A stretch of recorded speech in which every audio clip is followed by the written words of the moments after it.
একের পর এক প্রকাশ হচ্ছে অন্তর্বর্তীকালীন সরকারের সময়ে দুর্নীতি করার মহা উৎসবের ঘটনা। বাংলাদেশের ইতিহাসে কোনো সরকারের বিরুদ্ধে এত দুর্নীতির অভিযোগ দুদকে জমা পড়েনি। যেই অভিযোগগুলো জমা পড়তেছে এই অন্তর্বর্তীকালীন সরকারের সাথে যারা যুক্ত ছিল, উপদেষ্টা এবং বিভিন্ন পদের ক্ষমতায় আসীন ব্যক্তিরা।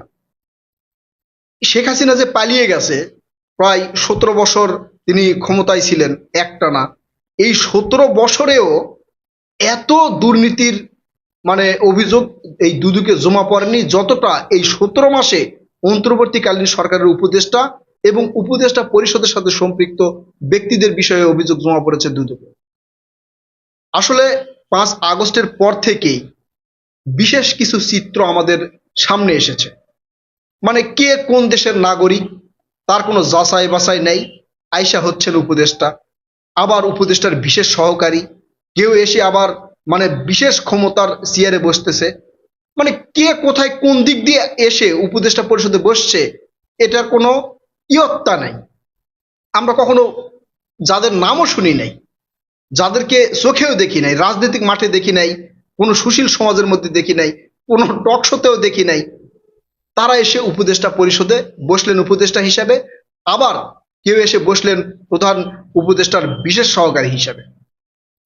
আর এই যে কিছু উপদেষ্টা ছিল তাদের বিরুদ্ধে অভিযোগের শেষ নেই, কেউ কেউ আবার পালিয়ে গেছে।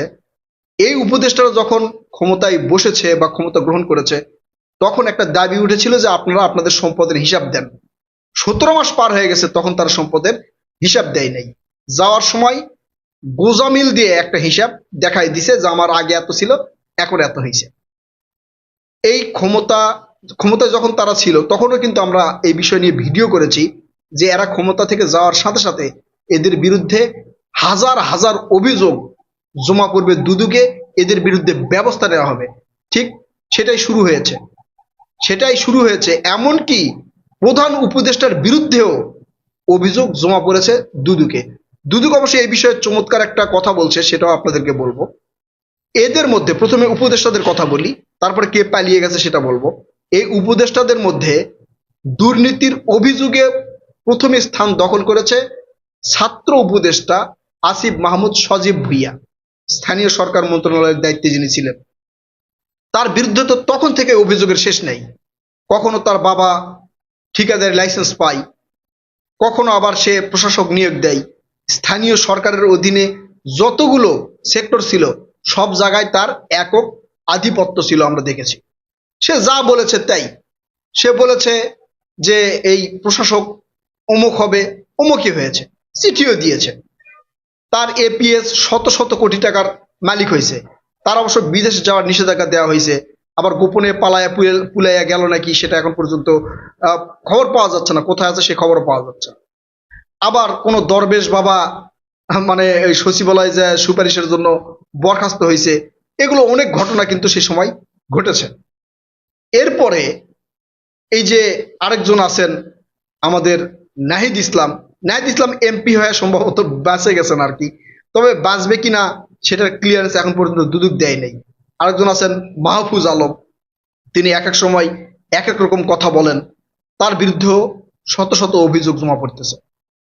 এরপরে আমাদের আইন উপদেষ্টা আসিফ নজরুল স্যার, তার তো কি বলবো, হাই আল্লাহ, কোনোভাবে যদি ক্ষমতায় আমি বসতাম বা কোনো মন্ত্রী টন্ত্রীর দায়িত্ব পাইতাম না, একবারে দেশের জনগণের মনের মধ্যে ঢুকে যায় খালি উন্নয়ন করতাম, মনের উন্নয়ন করে ফেলতাম। এমন উন্নয়ন করছে, তার বিরুদ্ধেও অভিযোগের শেষ নেই। তিনি কোথায় কোন আইনজীবী নিয়োগ দিচ্ছেন, কোথায় কোন পিপি নিয়োগ দিচ্ছেন, এগুলো এক এক করে বের হয়ে আসতেছে, অভিযোগ করতেছে। ঠিক আছে।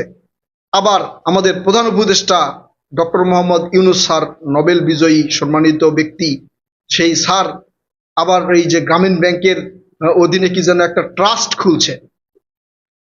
সেই ট্রাস্ট খোলার পরে ওই গ্রামীণ ব্যাংকেরই কর্মকর্তারা এসে অভিযোগ করছে যে লুটপাট করার জন্য এই ট্রাস্ট খুলছে। বুঝতে পারছেন? সরিষার ভিতরই ভূত। আরো কিছু বলতেছি। তারপরে গ্রামীণ ব্যাংকের যে এই যে কর মওকুফ করে নেওয়া হলো, কিভাবে কর মাপ পাইলো গ্রামীণ ব্যাংক, এগুলো নিয়ে অভিযোগ করছে। এরা ক্ষমতায় বসার পরে কাউকে তোয়াক্কা করেন, এরা যেখানে চাইছে মব সৃষ্টি করাইছে, মানে ওদের দুর্নীতিকে ঢাকা রাখতে মব সৃষ্টি করাইছে। মব সৃষ্টি করে ওরা ঠিকই লুটপাট করে গেছে, মানে অভিযোগ আর কি। এখন পর্যন্ত আমি লুটপাট করে গেছে বলতেছি, এটা এখন পর্যন্ত অভিযোগ আছে, ইনশাল্লাহ প্রমাণ হবে। আরেকজন আছেন আমাদের পলিথিন বিশেষজ্ঞ রেদওয়ানা হাসান, তিনি আসেই পলিথিন কোম্পানিকে নিষেধ করে দিচ্ছেন যে পলিথিন কোম্পানি চলবে না, মানে এটা ওনার কাজ, এই জন্য ওনাকে নিয়ে আসা হয়েছিল। তার পরবর্তীতে ঠিকই চলছে, এখন কোন দিক দিয়ে কি চলছে সেটা তো বুঝতেই পারতেছেন। এগুলো অভিযোগও জমা হয়েছে। এরা সংস্কার সংস্কার সংস্কার করতে করতে মুখ দিয়ে ফেনা তুলে ফেলেছে। কোন দিকে সংস্কার করছে? সংস্কার করছে নিজের পকেটের, সংস্কার করছে নিজের ব্যাংক অ্যাকাউন্টের, সংস্কার করছে নিজের এনজিওর। সেগুলো এক এক করে ফাঁস হওয়া শুরু হয়েছে। এখন এই অন্তর্বর্তীকালীন সরকারের সময় যারা বিভিন্ন পদে ছিল তার মধ্যে কিন্তু অনেকেই পালায়ে গেছে। আপনারা ইতিমধ্যে ফয়েজ আহমেদ তোয়েবের নাম শুনছেন, তিনি পালায়ে গেছেন। আবার সেখানে যা হুমকি দিছে যে আমার সাথে পাঙ্গা নিতে আসলে এমন তথ্য প্রকাশ করে দিব যে অনেকেরই প্যান্ট খুলে দেবে। তার মানে ওর সাথে আরো যুক্ত আছে, অনেকেই যুক্ত আছিল, বুঝেন নাই? তাছাড়া তো এই হুমকি সে দিতে পারতো না। তারপরে আরেকজন প্রধান উপদেষ্টার বিশেষ সহকারী পালায়ে গেছেন, কি যেন লুৎফে সিদ্দিকী নাম। এরপরে আরেকজন গেছে প্রধান উপদেষ্টার ওই যে কি যেন ডাকু টেলিযোগাযোগের আন্তর্জাতিক বিষয়ক উপদেষ্টা ছিলেন, সেও পালায়ে গেছে। এখন আরো কতজন পালায়ে গেছে সেগুলো তথ্য তো সামনে আসতেছে না। এখন ওই উপদেষ্টাটা কি পালায়ে যাবে? আমার মনে হয় না পালায়ে যেতে পারবে, পালায়ে যেতে পারবে না। দুদকের পক্ষ থেকে বলা হয়েছে অন্যান্যদের বিষয়ে যেভাবে তদন্ত করা হয় ঠিক এদের বিষয়ে একইভাবে তদন্ত করা হবে। আর এই তদন্ত করলেই বের হয়ে আসবে থলের বিড়াল, কে কোথায় কিভাবে ঢুকছে। আবার অনেকে টেনশনে আছে, অনেকে সুপারিশ করে এই যে মানে উপদেষ্টা বানাইছে না, বিভিন্ন পদে বসাইছে না, অনেকেও টেনশনে আছে। বিশেষ করে জামাত এখন বিরোধী দল না, মানে জামাত ক্ষমতায় থাকলে সেটা ঢাকা যেত। বিএনপি যে সুপারিশ করে নাই তা না, বিএনপি করছে, তাদের উপদেষ্টাও দুর্নীতি করে নাই সেটা কিন্তু আমি বলতেছি না, তারা ফাঁক ফোকর দিয়ে বাঁচা যাবে, ঠিক আছে না? যেমন এই যে একজন মন্ত্রী হয়েছে খলিলুর রহমান, পররাষ্ট্রমন্ত্রী হয়েছে, তিনি তার তিনি যদি দুর্নীতি করে থাকেন তাহলে তো আর সেটা এখন বের হয়ে আসবে না, ক্ষমতা থেকে যাওয়ার পর বের হয়ে আসবে।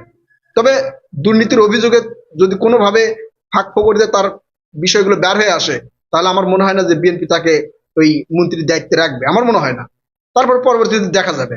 এখন এই জামাত এনসিবির সুপারিশে যারা এই উপদেষ্টা বা বিভিন্ন পদে বসছিল তারা তো টেনশনে আছে, একই সাথে যারা সুপারিশ করছে তারাও টেনশনে আছে। একের পর এক বের হয়ে আসবে থলের বিড়াল, তারপরে দেখতে পারবেন কোথায় দিয়ে কি হচ্ছে। তবে তলে তলে অনেকেই পালানোর চেষ্টা করতেছে। হ্যাঁ, সরকারের পক্ষ থেকে হয়তো বাধা টাধা দেওয়া হচ্ছে, সেগুলো ঘটনা সামনে আসতেছে না, ঘটনা সামনে আসবে। কি কি ঘটছে, কে তার পকেট পুড়ছে, কে বউয়ের মানে বেশি বেশি গয়না বানাইছে, সম্পদ বানাইছে, এগুলো কিন্তু বের হয়ে আসবে। অনেক তথ্য আমাদের কাছে আছে, মানে হালকা পাতলা এদিক ওদিক থেকে আসতেছে। এটা হয়তো ভবিষ্যতে আরো বেশিভাবে জানতে পারবো, সেগুলো সত্য মিথ্যা জানি না। দুদক তদন্ত করুক, তদন্তে কি ফল বের হয়ে আসে সেটা দেখি, সেই ফল মিষ্টি হবে না তিতা হবে, তারপরে সেটা আমরা জানতে পারবো। প্রিয় দর্শক, আপনারা কি মনে করছেন? হ্যাঁ, এই উপদেষ্টা পরিষদে বা ক্ষমতা যারা ছিল এরা কি আসলেই দুর্নীতি লুটপাট করছে কিনা? আপনাদের কি মনে হয়? আমার মনে হয় এদের সবার বিরুদ্ধে ব্যবস্থা নেওয়া হোক, সবারই তদন্ত করা হোক। আপনারা আপনাদের মূল্যবান মতামত কমেন্ট করে জানাবেন। কথা হবে নতুন কোনো ভিডিওতে ইনশাল্লাহ। ততক্ষণ পর্যন্ত ভালো থাকবেন। আল্লাহ হাফেজ।